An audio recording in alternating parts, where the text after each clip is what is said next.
Welcome to the Great Lakes Fishing Podcast presented by Fishhawk Electronics. If you're looking for news, tips, and stories about fishing the Great Lakes, you've come to the right place. And now your host, Chris Larson. Hello and welcome to the Great Lakes Fishing Podcast. Today our guest is Captain Steve Brescia from Fishin With Attitude. Fishin With Attitude is a Toronto-based fishing team chasing the mighty Chinook on the waters of Lake Ontario. Brescia is also the Canadian rep for ITO Flies. Steve, thanks so much for joining the show. Hey, thank you very much for having me. And for people who don't know what you are and what you're about, tell us a little bit about yourself and about Fishin With Attitude. So Fishin With Attitude started with me and my partner Gator about 2 years ago. We got a little bit more serious into salmon fishing and wanted to do the tournaments. So we went into the tournament and didn't really have a name. Played around with a few ideas. Then he was actually at the gym one day and he said, how about we name it FWA, Fishin With Attitude? Just kind of like the rap group, And I said, you know what, man, I love it. Let's do it. So that's how it all came about. And a little bit of background. I grew up in Thunder Bay. So we did a lot of down rigging on Lake Superior. And that was kind of 14-foot aluminum boat with a 20 horsepower and some manual crank down riggers on, the biggest freshwater lake in the world, I think. And that was kind of sketchy business for a while there, but it was fun. And I moved down to Southern Ontario in 2008. And a buddy of mine, he's like, you want to go out salmon fishing one day? And I'm like, yeah, that'd be great. So he took me out on his, I think it was a well craft he had, just completely rigged up for salmon. And one trip, and I was absolutely hooked. I think we caught maybe 2 fish that day. But a week later, I went and bought myself a boat and, rigged it all up for fishing. And kind of here we are, 14 years later, 12 years later. So. And what's that like, fishing Lake Superior out of Thunder Bay to going to a place like Toronto, fishing Lake Ontario in that area? Tell us a little bit about kind of what that transition's like and what the major differences there are. Well, Lake Superior is huge and it's deep. And it really doesn't get a lot of temperature. Maybe up in the summertime, you're going to see like 52, 53 surface. And, down below, it's going to be into the low 40s and high 30s. So, this is back before there was really, a lot of electronics like Fishhawk and whatnot out there. So we just had a basic setup, and it was just kind of, guessing, put this downrigger down, 30 feet, put this one down 20 feet. And like no dipsies, no long lines, nothing like that, a cheater here, and, just kind of pray. But, and it was more like the weather up there, because it's so big, like Lake Ontario is one big basin, it's huge. But Lake Superior, it's got a lot of like back bays in it, but still like the weather is nasty when you get the wind's blowing a certain way, and it just doesn't calm down. It's about, you get a nice day and you can get out there, then it's half a dozen fish and you're laughing. So that you wanted to talk about when we kind of hooked up to do this podcast is long lines. It's something that you like to do, is run the long lines. Tell me about your long line program and kind of how you do things that way. We do fish a lot of long lines, and I would say our long line program is kind of as important as the downrigger or the dipsy program. There's a lot of days where, we'll run 2 or 3 long lines out, depending how many people are in the boat, and they will far outproduce everything else. Like the last time we were out a couple weekends ago, I think we landed 8 or 9 fish, and like 7 of those fish all came off long lines. So we fished everything from 100 copper to the 500 copper, and it was kind of a mishmash. It's just, I wouldn't fish without it. A lot of people they shy away from this whole long line program because nobody really likes reeling in a 400 copper or a 500 copper, right? And I totally get that, but it does definitely, for me, it's as important as any other aspect of the spread. And of course, there's another half dozen rods you have to bring on the boat with you with that. And there's quite a bit of an expense when it comes to doing the long lines. So typically the springtime, the 400 and the 300 coppers are going to be what I'm going to deploy. And believe it or not, the 400 is probably our best springtime line out of everything else. We'll fish out near St. Catharines, kind of off the Weller Drop. And as soon as we get in the depth, like 80, 90 feet or above, throw that thing down. And I fish with like a mast, big wooden boards.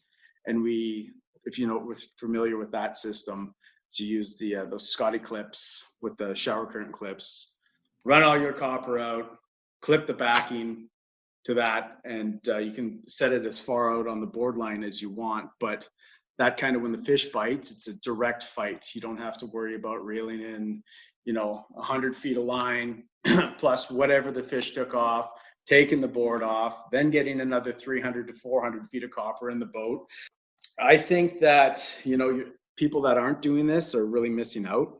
And yeah, it's something else when you get, a frisky 25-pound king on a 400 copper. It's not coming in 5 or 10 minutes. Like, you're there for a while. And any new fisherman, or some of my buddies are really good, like steelheaders and whatnot. We bring them on the boat and that thing fires, and here, buddy, here's a 400 copper. Here, you have fun with it. You see you getting close, like down in the back, and it's like, all right, put the brakes on, bring it in. And after that, everybody's kind of like, holy crap, I need one of these. Right. Yeah. Tell me a little bit about handling that kind of line. A lot of people are kind of afraid of copper. There's expense there, and then just handling the line is a little bit different than other setups. Tell me a little bit about some of the challenges with fishing with copper. So copper, like the basic copper setup that I would run is like on my 300, I've got a Clarion, the 55 series. It's got 300 yards of 50-pound braided backing. I like the super slick. It just seems to last longer. And I use the Spro or S-Pro heavy-duty swivels to connect backing to the copper, and then the copper again to the leader material, which I always put 40-pound fluorocarbon on there, and usually, 15 feet. A lot of guys are running, 50-foot leads, 100-foot leads on the back of their copper, which kind of defeats the purpose of a sinking line, because then you'll have like a 100-foot lead.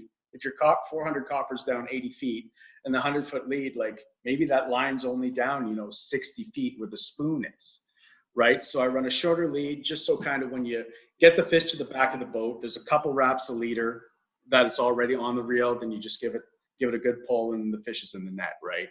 So yeah, it is expensive. For one, you got to get a good rod, and that the larger reels, like the line that I have, the Clarions, they don't make them anymore, but you can pick some up, some used ones. And if you were going to get one setup, like you only had in the budget for one copper setup, I would go for a 400 copper. Sometimes you can't fit a full 400 feet of copper with 300 feet of backing onto one of these spools. So what you do is you reel in. You usually go to a bait shop for this because it ends up being a lot of reeling in one day. But you put the copper on the spool first, and then you put as much backing as you can just so that spool fills up.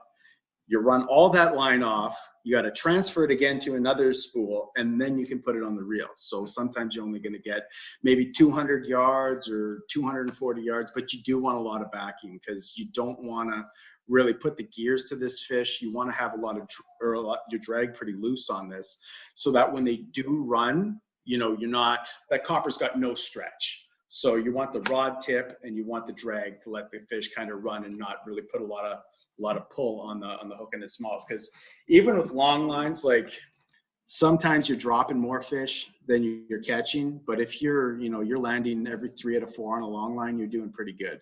So what I was saying is, so you get the 400 copper, right? You get it, you go to a baseball diamond with your measuring tape, you peel off all the line. Every 100 feet, you take something to mark it, like some orange spray paint. So you mark every 100 feet, right? And that kind of gives you a 100, 200, 300, and 400 off of one reel.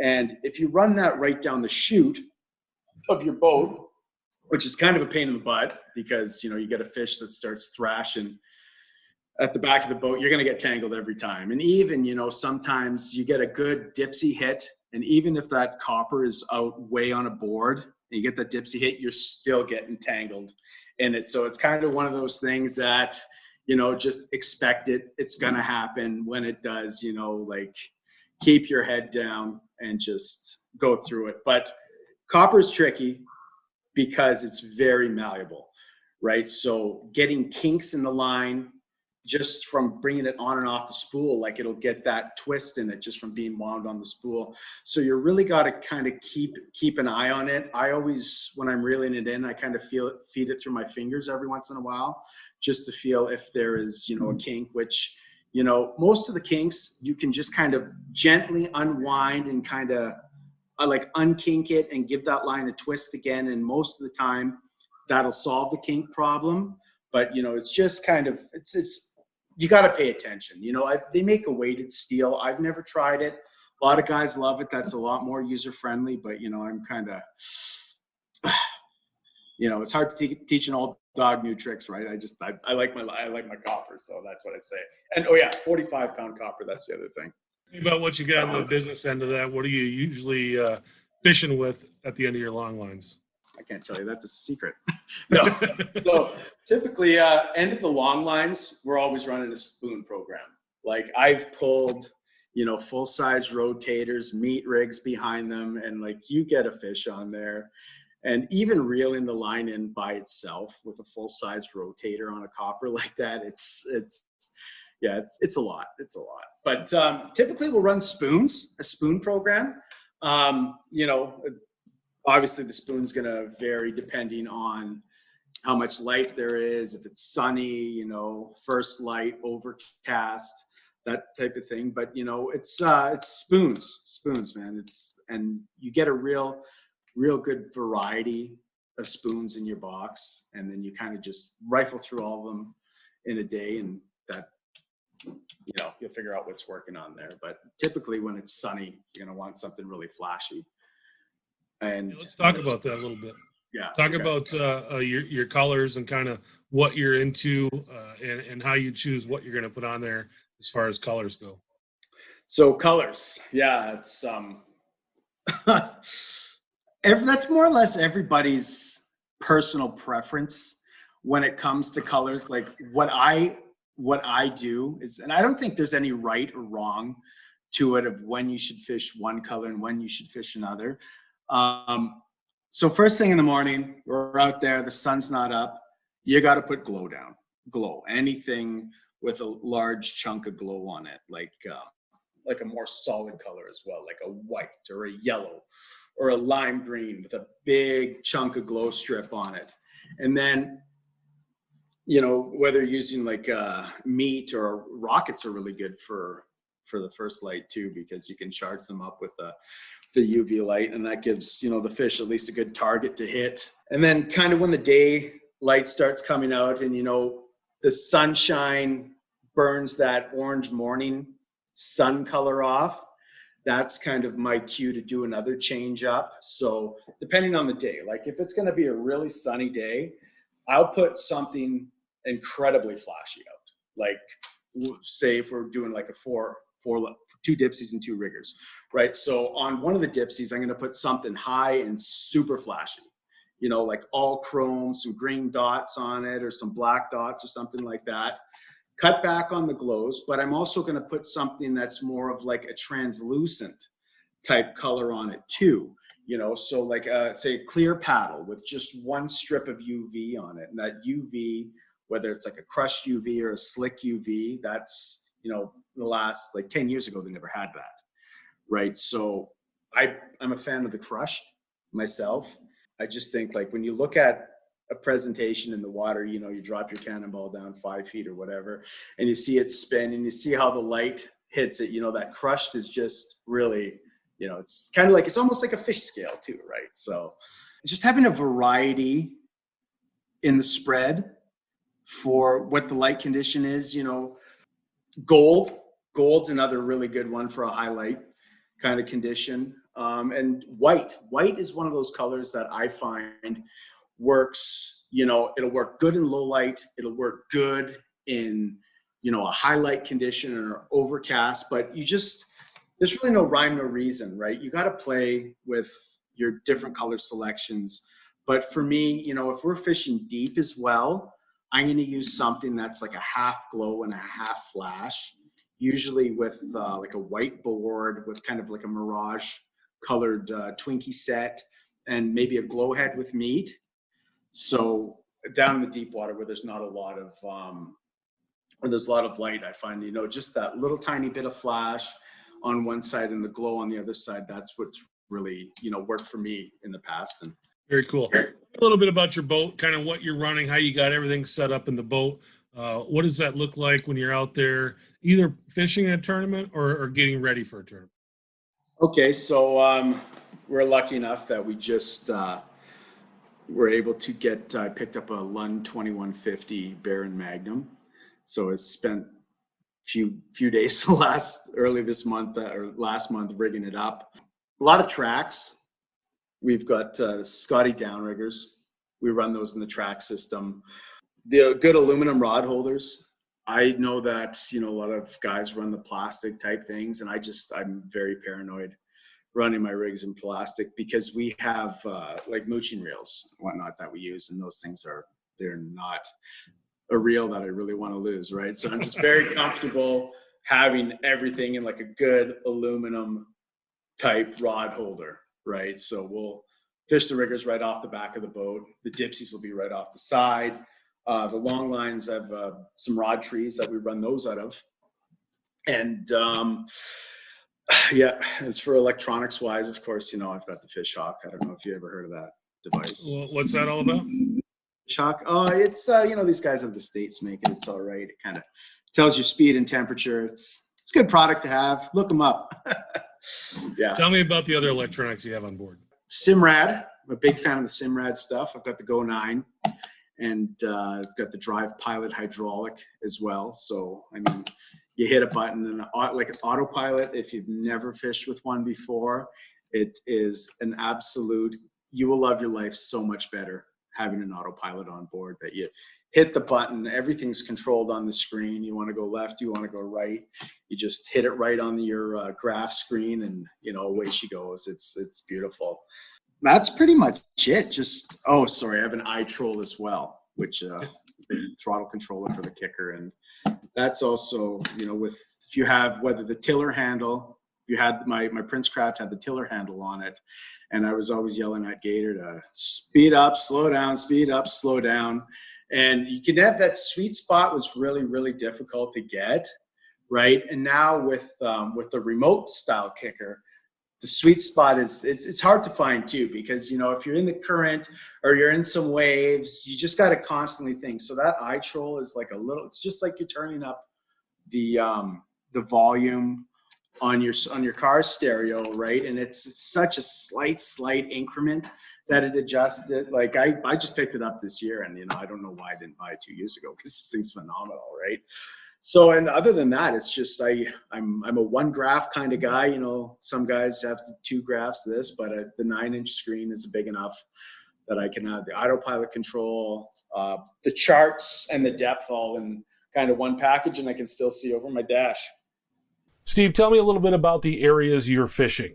I live just about an hour and a half outside of Toronto. We do a lot of trailering from our place in Kitchener. We do a lot of trailering from Kitchener. So typically early season, everything's in the Niagara. And you'll start off, like we started off in Grimsby this year. A little bit different because of COVID. A lot of the ramps weren't open. And trying to find like those 2 ramps that were open on the west end of Lake Ontario was a little bit difficult. And like the lake trout fishing was ridiculous. Like it was, you go out in the morning, and no exaggeration, you're catching 30 lake trout by noon. It's just a fun day to get everything kind of working again, kind of like the rhythm of, adjusting the downriggers or setting this out, setting that out. It was really a lot of fun. So that kind of tapered off, and then the Kings tapered in or started coming in. So then we moved down to Dalhousie when this whole COVID thing stopped, and the St. Catharines ramp was open. So we started fishing out of Dalhousie, and we had some great days out there. But let me tell you, the mayfly hatch this year, and I know a lot of you guys that are listening to this, fish through that mayfly hatch. And anytime I see bugs on the water now, I still get PTSD from it, because it was awful, man. Like you'd put a rod in a rod holder, a fish would hit it, you would grab the rod, and the handles would be completely covered with these bugs, and it would just be, everything was a bug grease. It was terrible, and it lasted for a couple of weeks too. It was brutal. And I know some guys, they didn't even bring their boats out, and then, I'm not going to clean it, because even with a 17-foot boat, bringing it home and pressure washing all this baked on fly goo was, it was terrible. But yeah, and then the fish will start kind of like when Niagara cools off. You get a couple of weeks of, where you can, if you put in a whole day, you're going to be catching, a couple dozen fish anyway. And then they'll start moving around, and that's kind of when you just got to go and find them after that, right? I mean, I'm lucky that my boat is trailerable, so we're mobile, right? And I'm also lucky that, we've made a lot of friends in this whole salmon fishing process, that, guys out in like Whitby or, Bronte, Port Credit and stuff, and we can kind of figure out where, and with social media nowadays, people are posting what they're catching, which is really cool, right? It makes for a lot of boat traffic, but I mean, the name of the game is guys that want to catch fish, go and catch fish. And that's kind of one great thing about social media is, people helping other anglers out. Like, we get a lot of messages from guys like, hey, where are you fishing? Or even when I'm on the water, chances are when I'm on the water, I'm trying to stay focused on what I'm doing, but I still get Instagram. Hey, I think I saw your boat, man. Are you catching? What's going on? What are you using? So, and we'll always answer those guys, because it's cool being out there, right? And that's like the name of the game, is everybody's out there to catch fish, and everybody wants to catch fish. So we'll just move around. Like Whitby this year, there was a few weeks out there that was Whitby, kind of beginning of summer, was as hot as spring fishing is in the Niagara. We boated, like, no joke when I say this, I've got a clicker to keep track of how many fish we catch. And like, we boated days like 20, 25 fish in the middle of June, right? And it's just, they were in that pocket of thing. And that's like tooting your guy's horn here, because I think the Fish Hawk is a great product. And you just troll around, you see the surface temp, and then you'll be going through the water, and then all of a sudden the bottom temp just drops like 3 or 4 degrees. And sometimes it's not even that. Sometimes it'll drop 2 degrees, and all of a sudden, fish, fish, fish. Then you get out of that water, and then it starts getting back up. You troll for, quarter of a mile, nothing. You do the turn, you see the temp temperature. You go through that water again, and then fish, fish, fish. And as long as you can find that pocket, like most of our time out there is spent searching for these pockets of water. And the last tournament that we were in on Labor Day weekend, we went out, and like the stage of fishing was pretty difficult, and we had surface temp 64 and like bottom temp 100 feet down was like 63 degrees. So, and you're 2-3 miles offshore until you actually find like a decent bottom temp, right? So a lot of our time's just spent trolling around, and then as soon as we find those temps, hit a couple fish in there, watch the temp go up, turn around, get back through it, and hopefully the fish will start biting again through there. And that's like throughout kind of the last couple of years, that's the strategy we've been doing is, as soon as we had a couple fish, one guy, the guy that's sitting at the helm watching the electronics, says, okay, like that bottom temp where we hit that one king it went down a few degrees. Let's try to fit that again. And sometimes you can't find the same pocket twice, depending on how hard the current is blowing in the lake. You just got to keep looking. But once you do, man, like I said, that's pretty lucky when you do it. So, Steve, want to thank you so much for coming on the show. It was great having you on. Is there something you wanted to talk about that we didn't get into? No, man, I think that's really good. Thank you for having us on, man. I know we saw each other at the Niagara show. It's too bad we won't be seeing each other again this year, because it looks like it'll probably be canceled, eh? Yeah, tough deal there. It's going to be a weird year with all the shows going on. I'm working some ice fishing shows already this fall, and many of them have been canceled. So that's too bad. It'll be interesting to see how everything goes, but hopefully we can get back to doing all this stuff soon. So just want to say thanks for coming on. If you want to know more about Steve and what he's got going on, Steve, where can they find you on Instagram? On Instagram, our handle is Fishin With Attitude. Fishin spelled Fishin. And it's a great follow. Lots of good stuff up there. Those guys are on the water all the time. Some great photos on there. Steve, thanks so much for joining the show. Really appreciate it. Thank you, sir. Thanks for listening to the Great Lakes Fishing Podcast presented by Fishhawk Electronics. For more information on fishing the Great Lakes, visit our blog at fishhawkelectronics.com.